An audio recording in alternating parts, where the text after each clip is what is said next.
Enlève le désir du péché, car le péché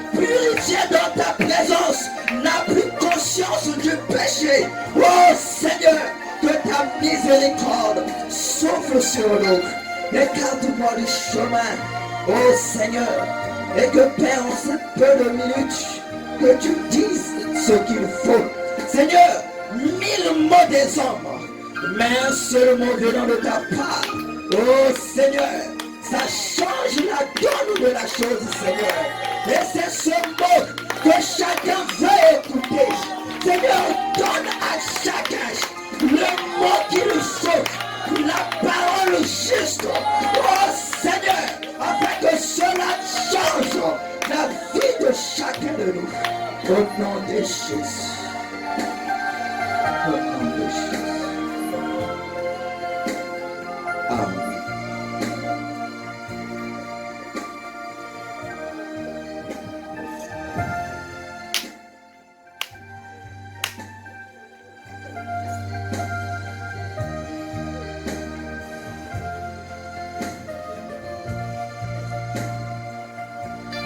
Que le Seigneur vous bénisse sans tarder. Nous allons prendre nos Bibles dans le livre de Malachie. Malachie chapitre 3, le verset 6. Car je suis l'Éternel, je ne change pas. Hébreux 13, 8. Jésus-Christ est le même hier, aujourd'hui et éternellement.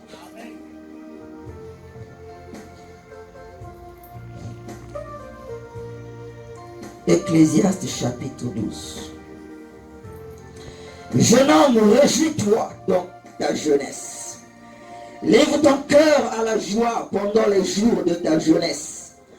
Marche dans les voies de ton cœur selon les regards de tes yeux. Mais sache que pour tout cela, Dieu t'appellera en jugement. Verset 3, oui. Souviens-toi de ton Créateur pendant les jours de ta jeunesse, avant que les jours mauvais arrivent et que les années s'approchent où tu diras, je n'ai point de plaisir.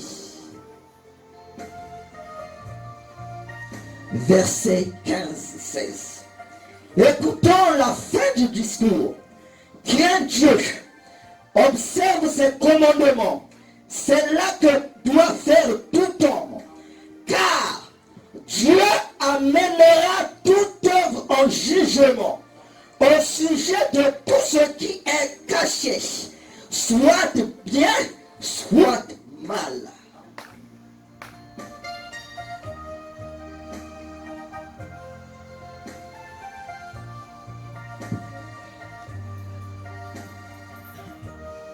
Et comme notre sujet,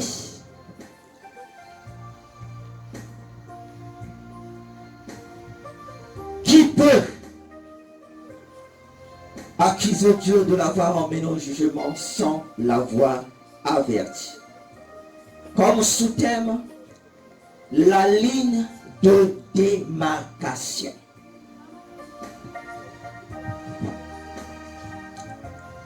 Nous l'avons lu dans la Bible. Que je suis l'Éternel Dieu, je ne change pas.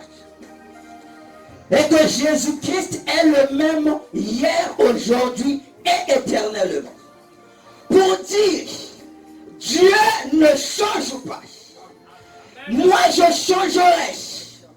Je changerai en fonction des circonstances qui seront présentes.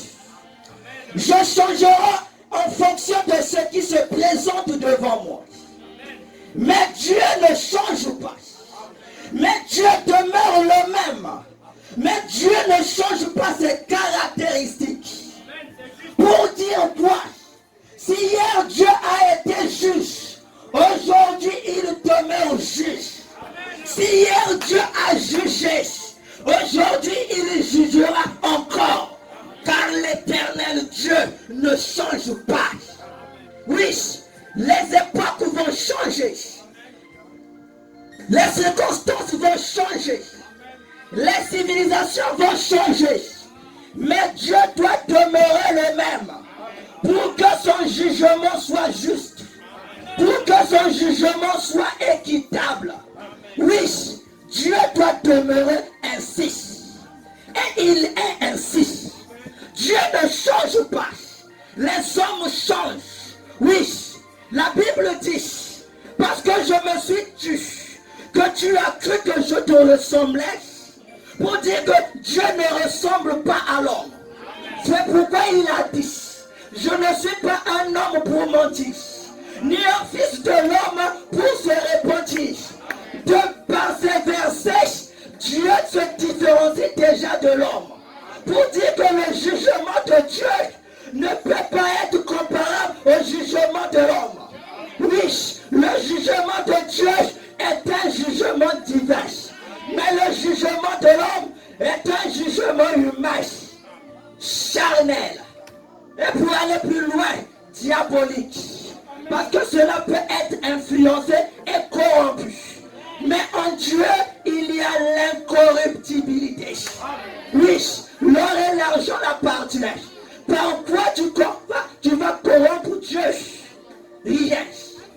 Pour dire, l'évangile qui dit que Dieu est amour. Oui, si Dieu ne change pas, c'est que durant tous les âges, Dieu a toujours été amour. Amen. Amen. Amen. La grâce, pour dire, durant tous les âges, la grâce a toujours existé. Mais c'est quoi la grâce? La grâce est grâce pour celui qui la considère comme grâce. Oui, la grâce, c'est quelqu'un qui appelle ça comme grâce. Donc Dieu ne change pas. Il ne change pas sa façon de travailler, de fonctionner.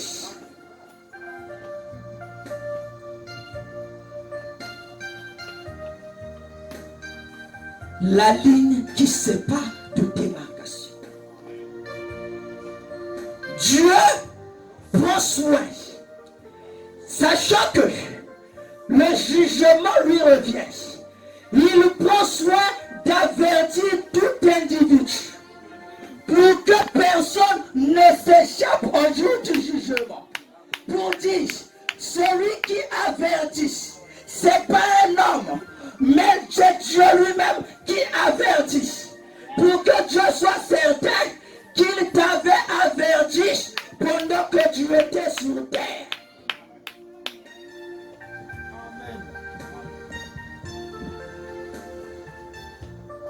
Dieu est amour.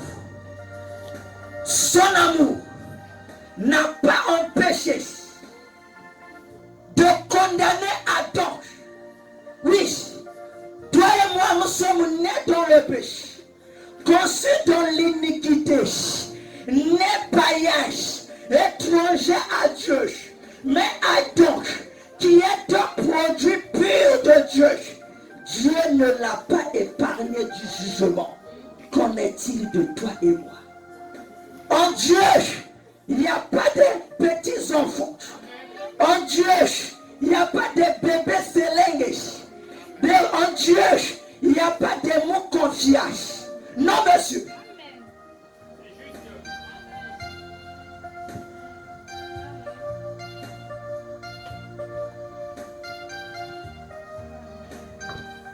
Jeune homme, oui, réjouis-toi de ta jeunesse. C'est bien. Mais l'écriture ne s'arrête pas. L'écriture t'avertit. Oui, parce que Dieu fait quoi? Quand il te présente le bien et le mal, il prend soin de te dire de choisir le bien. Pour qu'un jour du jugement, il te condamne sur base de cela. Afin que tu ne dises pas que tu n'avais pas le discernement de discerner le bien et le mal. Lui-même, il prend soin de te dire, de te montrer ce que c'est le vrai chemin.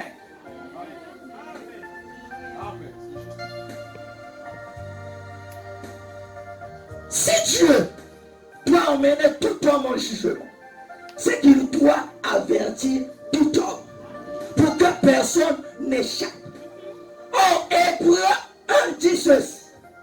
Dieu de plusieurs manières, non pas seulement une fois, et de plusieurs reprises. Donc quand Dieu a parlé, il n'a pas parlé une seule fois, mais il a parlé de plusieurs manières et à plusieurs reprises. S'il a parlé de plusieurs manières, c'est que Dieu parle d'une manière tantôt d'une autre. Et quand il ne parle pas une seule fois, mais il parle plusieurs fois, il parle à plusieurs reprises. Mais il y a une ligne qu'on appelle la ligne de démarcation. La ligne qui nous sépare de la grâce et du jugement. Qu'est-ce que Dieu fait? Lorsque l'homme avance dans sa voie, Dieu, de plusieurs manières, avertit cet homme. L'homme là s'approche de cette ligne. De plusieurs manières, il avertit l'homme. Il ne s'arrête pas lâche. Mais de plusieurs reprises, Dieu parle à l'homme. Pour que l'homme n'arrive pas à cette ligne-là. Parce que la Bible dit, le désir et la volonté de Dieu est que tout homme parvient à la repentance. Parce que Dieu n'a pas créé l'enfer pour des hommes. Dieu a créé l'enfer pour Satan et ses anges. Maintenant, puisque Dieu est juste, ce qui fait que Dieu, son amour, vous ne pouvez pas ôter la justice dans l'amour de Dieu. Oui, si Dieu n'a pas épargné des anges, si les hommes font de même, ils seront dans le même endroit. Oui, parce que les mêmes œuvres produisent les mêmes effets.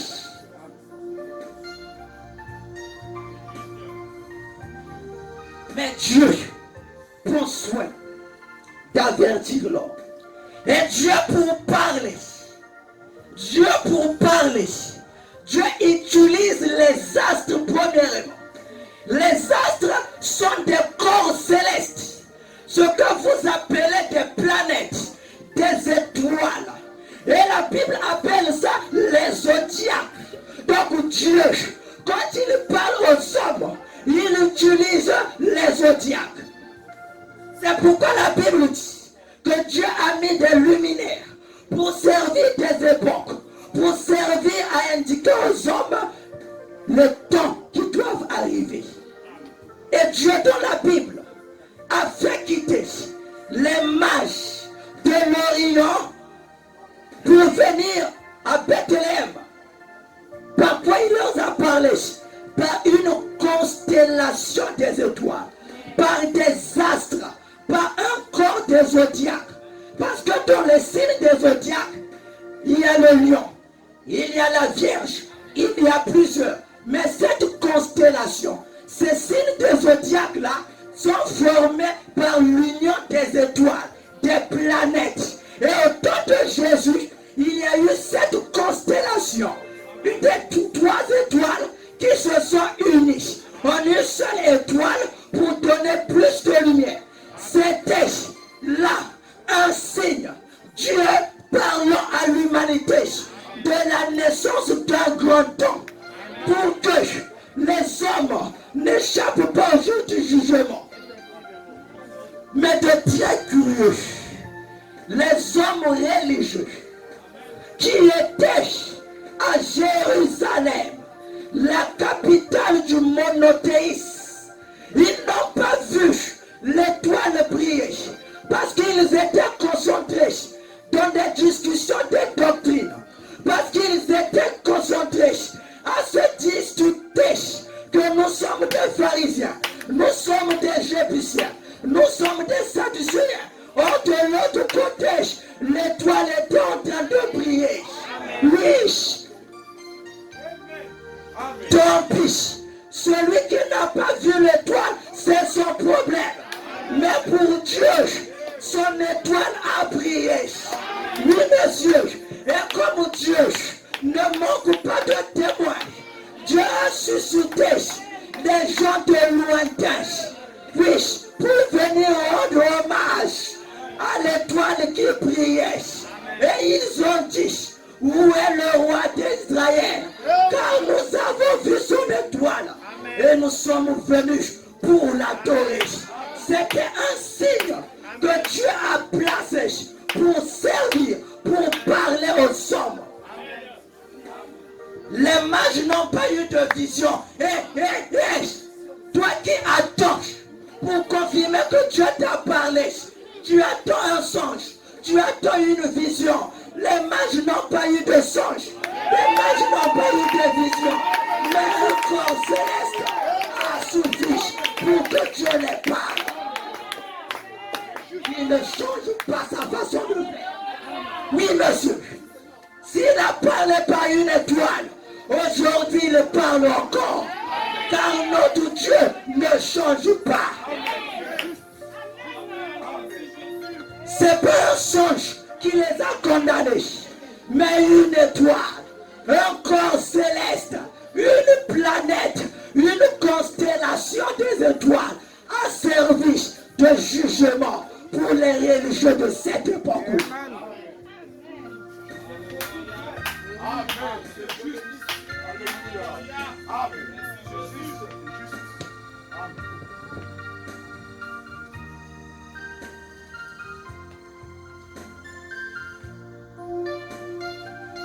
Dieu ne s'arrête pas, puisque sa volonté est que les hommes n'arrivent pas au jugement. Il descend dans la nature. Et la Bible dit, la nature ne voudront-elle pas témoignage qu'il est honteux pour une femme d'avoir les cheveux coupés, pour dire que Dieu parle à l'homme par la nature. Mais où est le problème? C'est l'homme qui ne prend pas garde, parce qu'il est tellement occupé, tellement préoccupé par les soucis de la vie, qu'il oublie que le plus important dans l'homme, c'est son âme. Dieu ne se préoccupe pas que tu meurs pauvre ou que tu meurs riche. Non, monsieur. Dieu, c'est d'abord ton âme. Parce qu'au ciel, il y a eu un Lazare pauvre qui est rentré. Le Dieu qui a toutes les richesses ne s'est pas soucié de lui donner ça. Mais la chose la plus importante, c'était l'âme. C'est ce que Dieu a sauvé. Dieu parle par la nature. Toutefois que vous voyez un arbre, c'est Dieu s'identifiant dans cet arbre-là. Parce que Dieu est l'arbre de la vie. Toutefois que vous voyez l'hiver approcher, l'arbre fait descendre sa sève dans les racines. Et que l'été prochain, cette vie remonte. C'est Dieu qui parle de la résurrection, de la mort, l'ensevelissement et la résurrection. Dieu parle de plusieurs manières. Oui, il peut parler par des visions. Il est souverain. Le problème, c'est que des hommes veulent imposer à Dieu le canal qu'il faut pour qu'il soit converti. C'est faux et c'est faux. Personne n'a à imposer à Dieu comment est-ce qu'il peut lui parler. Dieu parle. Et il ne s'est pas arrêté là dans la nature. La Bible dit, Dieu a mis dans l'homme la pensée de l'éternité. Tout homme, que tu sois de Dieu ou pas, mais Dieu a pris soin de mettre dans l'homme la pensée de l'éternité. Quelle est cette pensée? C'est la soif d'eux. Tout homme a une soif d'eux. Cette soif, Dieu l'a mis pour que, puisque c'est un vide, c'est une soif.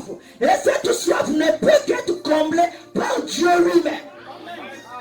Mais les hommes, pour étancher cette soif, ils commencent par la cigarette.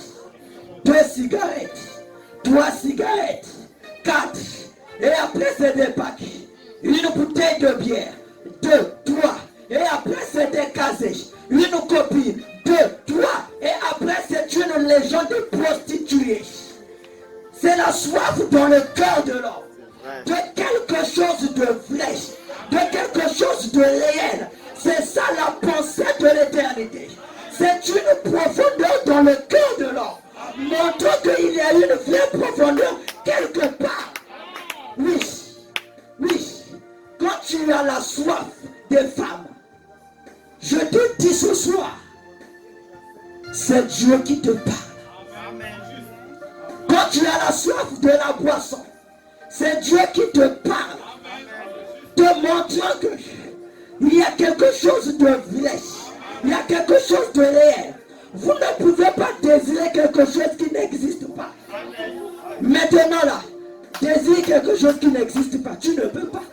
Si tu veux prendre le jus parce que le jus existe, si tu veux prendre de l'eau parce que de l'eau existe, si tu veux manger parce que la nourriture existe, oui monsieur, s'il y a une soif dans le cœur de l'homme, c'est qu'il y a quelque chose de vrai et de réel.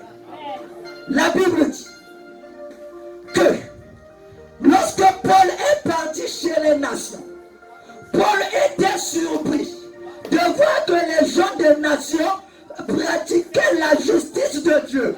Pourquoi? Parce que Dieu a écrit sa parole dans les cœurs des hommes.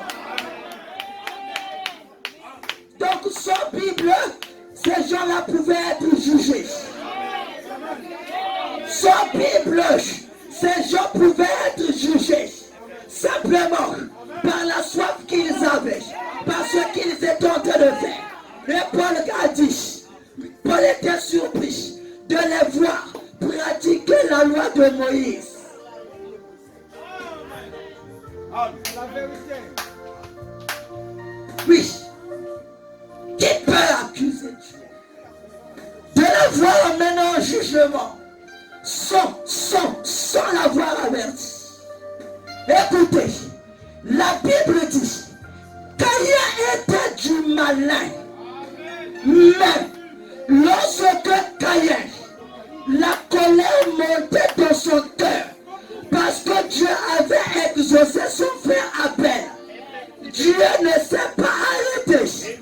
Dieu a pris soin de lui dire Caïn, écoute, le mal se couche à ta porte, mais toi, domine-le.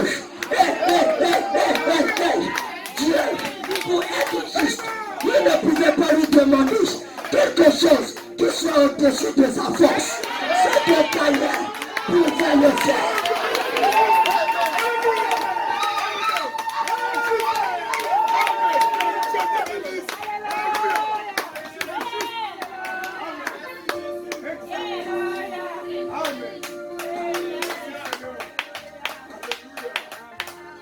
C'est Dieu a averti Caïn du mal qui s'approchait de lui.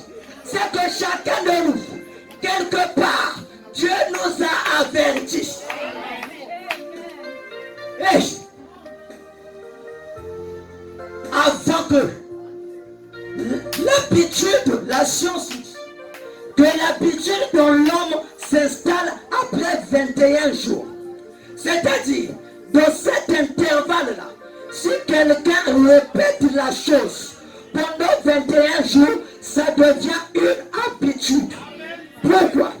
C'est la même chose. Lorsque quelqu'un commence, tu ne peux pas écouter pour la première fois qu'un homme non marié va avec une femme. Il y a quelque chose en lui qui lui dit que c'est mauvais.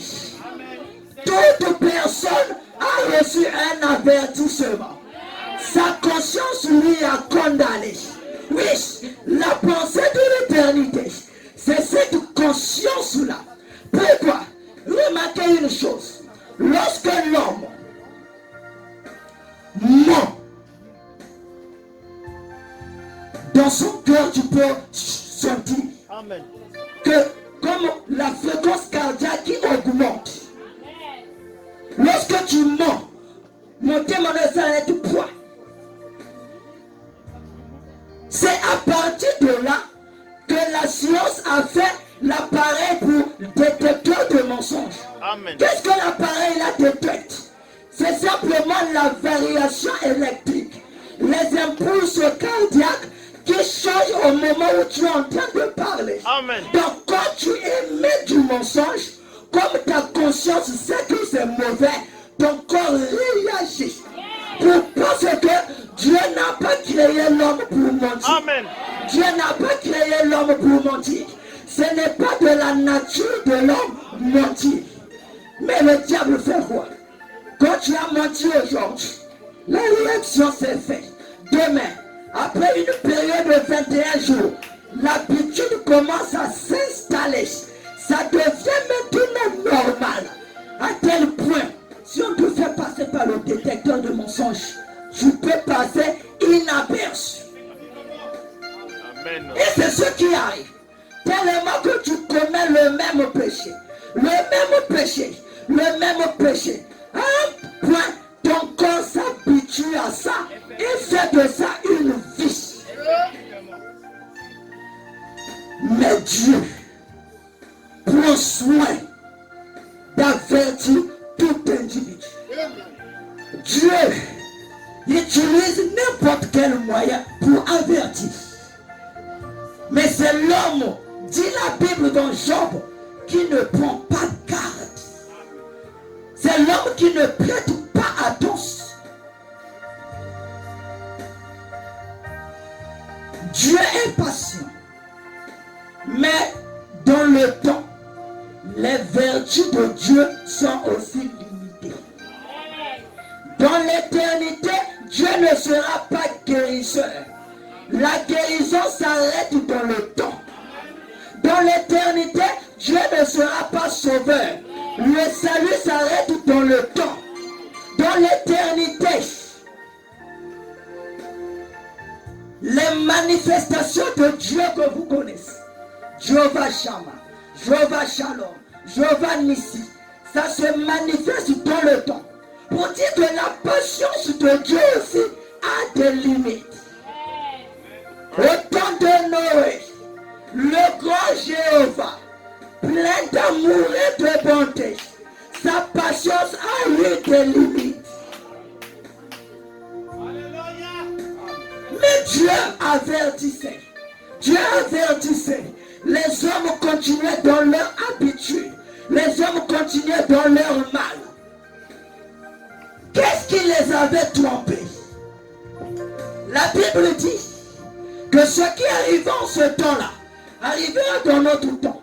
C'est que le temps de Noé était un âge scientifique. Quand Noé a dit qu'il y aura de la pluie, ils ont envoyé des télescopes, ils ont envoyé des fusées, ils avaient des satellites, ils n'ont pas vu de pluie. Amen. Mais il y a un secret. Genèse chapitre 1.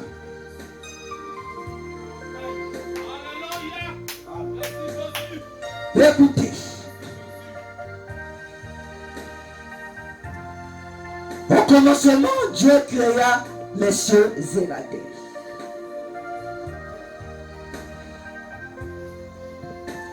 Verset 6. Dieu dit qu'il y a une étendue entre les eaux et que l'étendue la sépare les eaux avec les eaux. Il y a des eaux. Dieu fait créer l'étendue pour qu'il y ait des eaux et aussi qu'il y ait des eaux. Dieu fit l'étendue. Il sépara les eaux qui sont en dessous de l'étendue avec les eaux qui sont au-dessus de l'étendue. Et cela fut ainsi. Dieu appela l'étendue ciel. Donc pour dire qu'au-dessus du ciel, il y avait des eaux que Dieu avait gardées.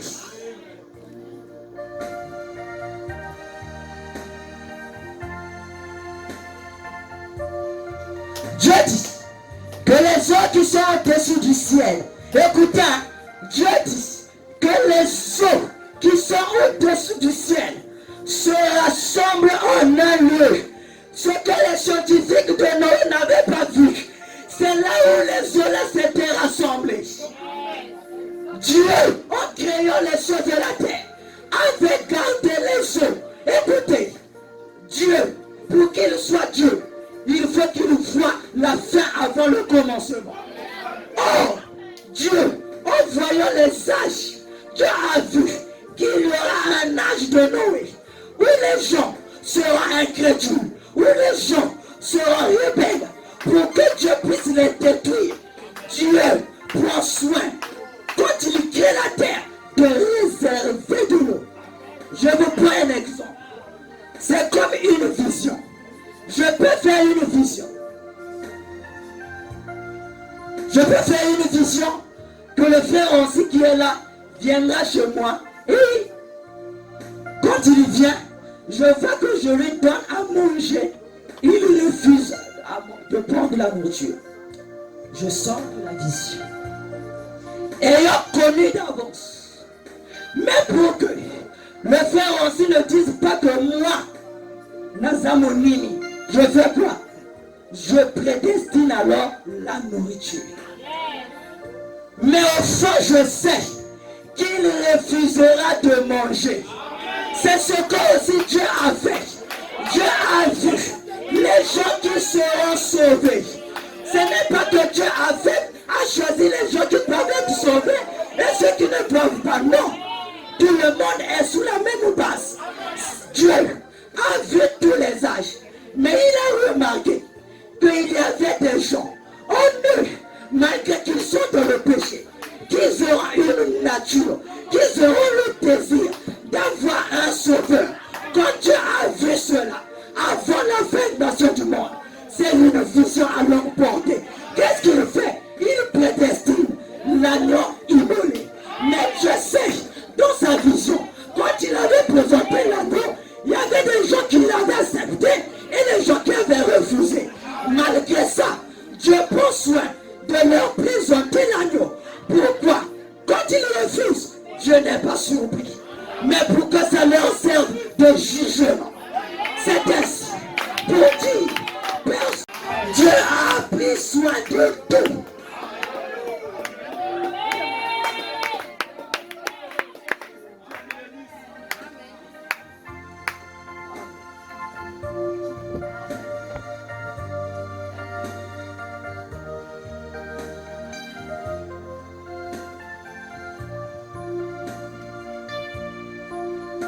Écoutez, lorsque un mal arrive, un danger arrive, Dieu a mis, même dans le cœur des animaux, l'instinct de vie, quelque chose qui l'indique qu'il y a un danger qui vient. Et les oiseaux prennent soin de se déplacer. Lorsque les animaux voient les oiseaux quitter un endroit, tout le monde sait qu'il y a quelque chose qui va arriver. Avant que le tsunami n'arrive, la nature, Dieu, a pris soin d'avertir les oiseaux. Si Dieu a pu prendre soin des oiseaux, à combien plus forte raison des humains? Parce que la Bible dit, vous valez mieux que les oiseaux. Vous valez mieux que le lys de vie. Vous valez mieux que eux. Pour dire, Dieu, s'il peut avertir les oiseaux, des animaux, d'un danger qui vient, il prend soin d'avertir l'homme créé à son image et à sa ressemblance. Mais malgré ça, Dieu sait qui acceptera, qui ne l'acceptera pas. Parce qu'il ne peut pas être surpris de voir que tu as rejeté sa parole ou que tu l'as accepté. Car dès avant la fondation du monde, il avait tout connu en avance. Et il a prédestiné. Il nous a prédestinés pour la vie éternelle. Ce n'est pas qu'il nous a choisis, non. C'est parce qu'il nous avait vu désirer le salut qu'il a fait concourir toutes choses en notre bien. Et c'est comme ce soir pour toi. Il te fait concourir ce message d'évangélisation pour te dire Prends conscience de ta vie.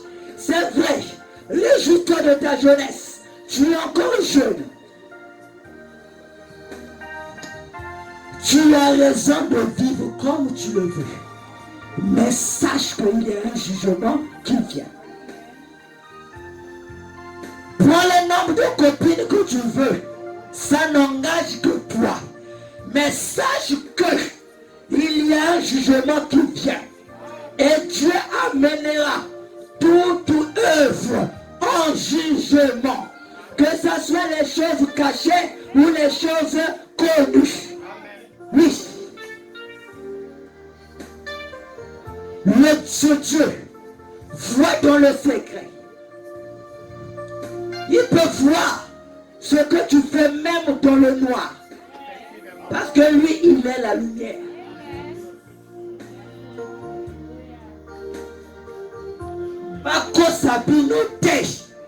Il y a un jugement qui vient. Non seulement le jugement dernier, mais il y a d'abord un jugement qui vient pour cette terre. Et la Bible dit, Dieu détruira ceux qui détruisent la terre. Les hommes sont en train de détruire la terre. Au temps de l'autre, ils ont détruit la terre par l'homosexualité. Cette chose n'est pas de Dieu. Amen. Dieu est cela. Ce sont des vices contre nature. Amen. Ça polluait la terre. Ça polluait les deux villes. Et le Dieu juste est descendu. Le jugement est tombé sur Sodome et sur Gomorrhe. Ce n'est pas seulement des maisons de Sodome qui sont brûlées, mais les habitants aussi de Sodome. Oui, la terre sera détruite, mais la terre, il y a des habitants. Si la terre est détruite, les hommes aussi qui habitent seront détruits. Amen. Amen. Mais avant qu'on arrive là, la parole de Dieu dit que Armageddon ne se passera pas en Ukraine, mais au seuil des portes de Jérusalem. L'ONU est en train de secouer la Russie par des sanctions, pour que ce pays tombe dans son économie, pour qu'il tourne les regards vers les Arabes. Et ce pays signerait l'alliance avec les pays arabes. La Palestine dira à la Russie, aide-nous à récupérer tout Israël. Et toi tu viendras exploiter tout l'or qui se trouve dans la mer morte. Ce sont des choses, peut-être qu'on ne vous dit pas dans vos églises. Mais ce soir, sachez que Israël est l'horloge de Dieu. C'est pourquoi il nous demande de tourner les regards vers là-bas. La parole de Dieu nous a dit, tournez les regards vers le roi du Nord, la Russie. Il est dans son réveil. Et le jugement. Mais qui accusera Dieu qu'il est passé dans cette tâche, qu'il n'a pas écouté l'avertissement de Dieu? Si les hommes parlent de plusieurs manières, par des publicités, par des panneaux de publicité, par des journaux, par l'internet, Dieu aussi prend soin de parler aux hommes. Le jugement est là. L'avertissement est là. Mais ne dépassez pas la ligne de démarcation. Si Dieu te dit, réponds-toi. La Bible dit, ne ramenez pas au lendemain ce que vous pouvez faire aujourd'hui.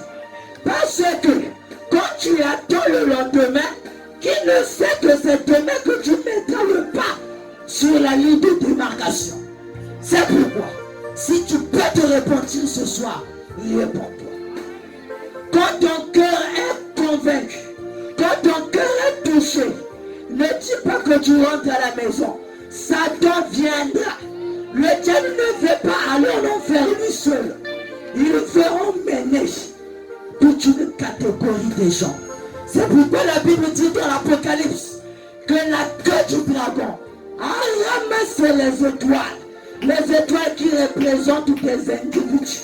Parce que la Bible dit, où étais-tu Job, quand les étoiles poussaient des cris de joie, quand les fils de Dieu poussaient des cris de joie. Donc les étoiles représentent aussi des hommes. Pour dire, si la queue du dragon a ramassé des étoiles pour les emmener en enfer, c'est ce que le diable est en train de faire. L'enfer est une réalité. Dieu m'a fait grâce en 2018 parce que maman est morte. Je ne l'avais pas vue. J'étais très loin, je faisais le cep. Je n'ai plus vu son visage. Le jour de l'enterrement, on m'a demandé de le voir son corps. Je n'ai pas voulu. Et je désirais vraiment le voir. Mais il y a un jour, j'étais étendu sur mon lit. J'ai senti une partie de moi se détacher de mon corps. Et j'ai vu un homme gaillard sortir de mon corps.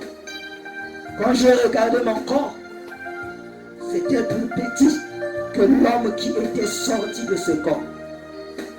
Quelques personnes m'ont déjà vu dans cette condition. Je pouvais traverser les murs parce que mon âme est esprit. Et un esprit n'a pas des os. Je suis sorti. À un moment donné, à une lame derrière, il pleuvait ce jour-là. Il faisait 3 heures. Les chiens commençaient à aboyer parce que les chiens détectent la présence des esprits. J'ai eu peur. Je commençais à courir sous l'eau. À un moment donné, j'ai vu le sol des lames s'ouvrir. Je commençais à descendre, jusqu'à ce que j'arrive quelque part. C'était un monde réel. Quelque chose me dit, c'est ici la 5e dimension.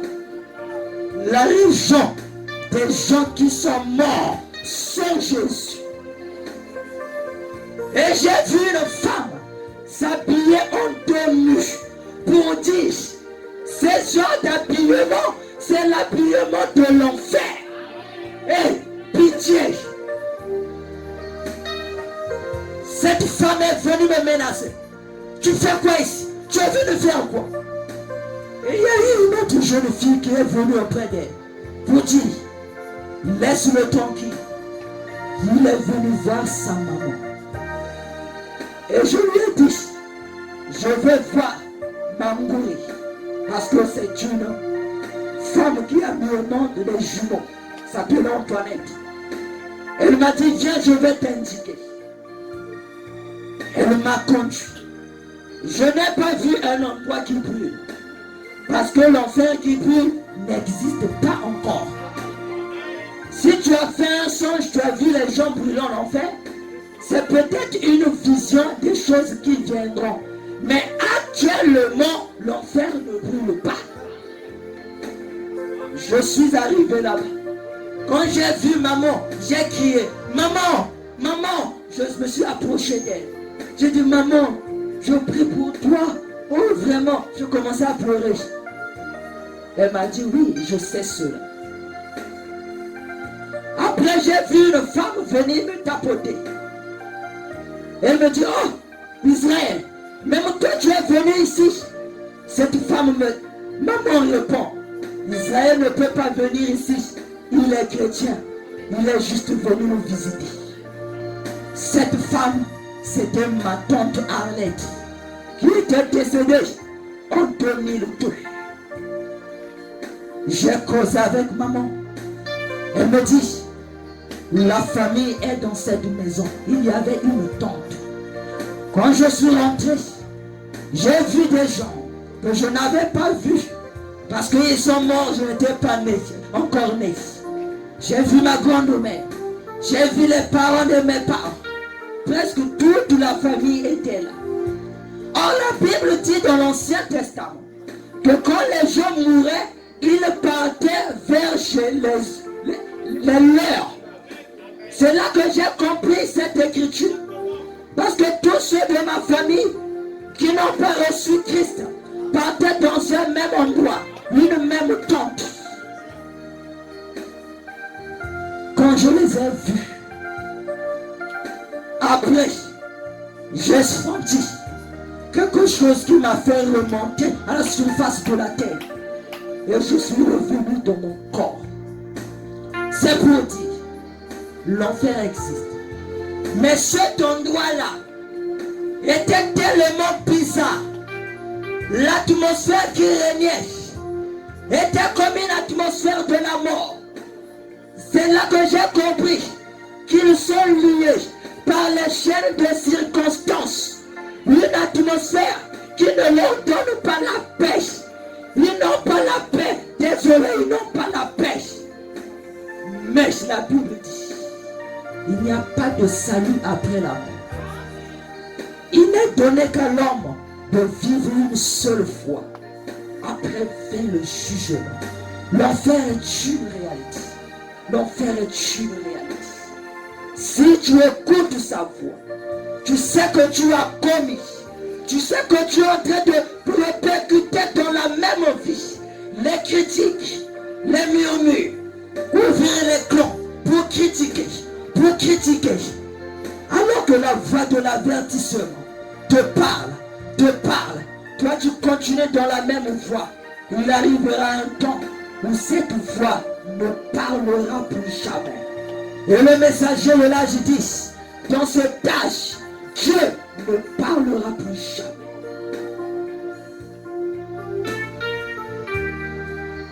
Alors,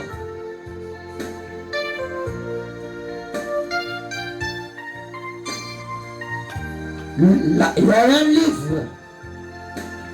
livre de salut. Dans ce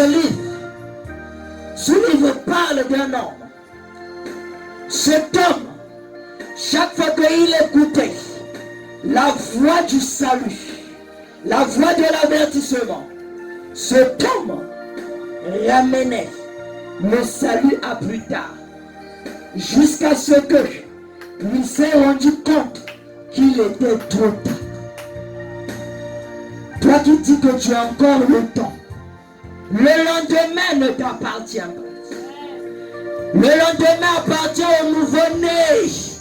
Car chaque jour, il y a quelqu'un qui naît. Toi qui ramènes le salut, la repentance à plus tard, il y aura une dernière fois où l'esprit ne parlera plus. Oui, les vivants savent qu'ils mourront, mais les morts n'en savent rien. C'est par là que je veux m'arrêter puisqu'il est temps. Prenez conscience.